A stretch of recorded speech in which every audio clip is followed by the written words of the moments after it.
auxiliary furnace. We have full hookups where we're hiding out here in Colorado. And so to make the propane last at night, I've been using that electric heater.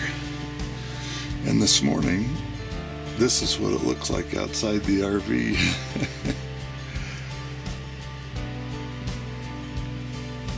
But I'm trying to keep all of our resources maxed out as best as we can, so that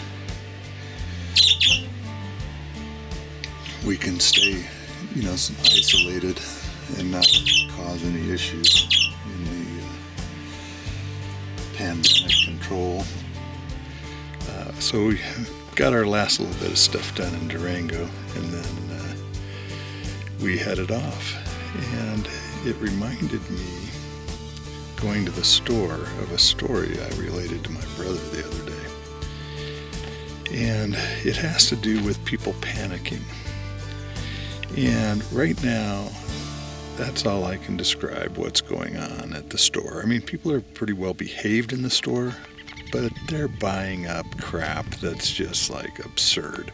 So it's gone from toilet paper and hand sanitizer to every kind of over-the-counter medication you can imagine. The shelves are empty. I mean, it's like they're never going to be back to the store again. So, anyway, it is what it is, but it makes you realize something, that other people panicking can have a direct impact on you. And even though you're calm, have everything pretty much under control, that doesn't mean the rest of humanity does. And I use I'll tell you a story to give you an example of that. When I was a young man and was first in the military, I was barely 18, and going through basic training, they teach you how to use your gas mask, and they want you to understand what that thing really means in a life and death situation.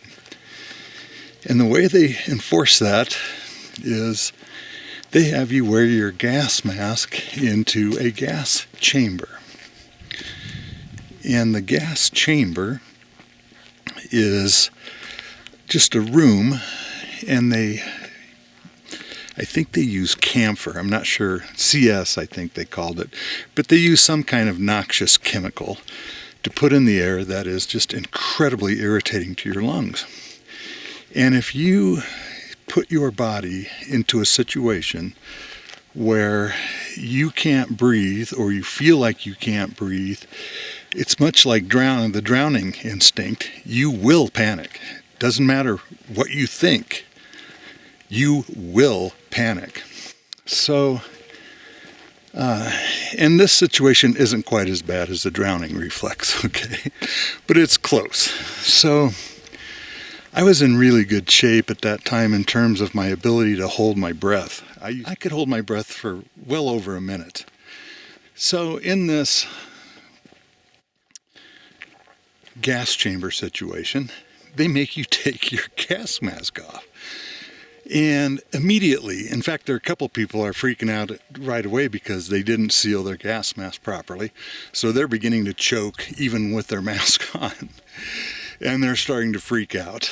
And the drill sergeants make you take your mask off, and they stand there until you're coughing and choking, and then they'll let everybody out of the room, right? Well, I'm holding my breath and my eyes are burning, but I am nowhere close to choking. And I held my breath the whole time. That they're explaining what your gas mask does, how it's protecting you, and then they make you take it off, and then all that stuff. And so I'm fine, but nobody else was. When they opened the door at the back of that thing, there was an instant rush and panic of everybody to get out, and everyone piled up in a heap at the back door. I had no way to get out. So everybody else's panic cost me, damn it, because I finally had to take a breath. And oh my God, my lungs just burned. You know, it was awful, and I then knew what everybody else was going through. So yeah, that's kind of the situation now. You know, it's that it is that everyone else's behavior affects you, even though you've got everything under control. Makes sense what you're doing. You know, we can go at least 2 weeks, maybe longer, without going to the store. But that doesn't mean that other people's behaviors will affect what happens to us. And you know, there's no telling if it gets really crazy and they start overrunning stores or something in a complete panic, then what? You know. So anyway, it's a lesson that I do keep in the back of my mind, that you have to be prepared as best you can be and understand other people's behavior is going to have an impact.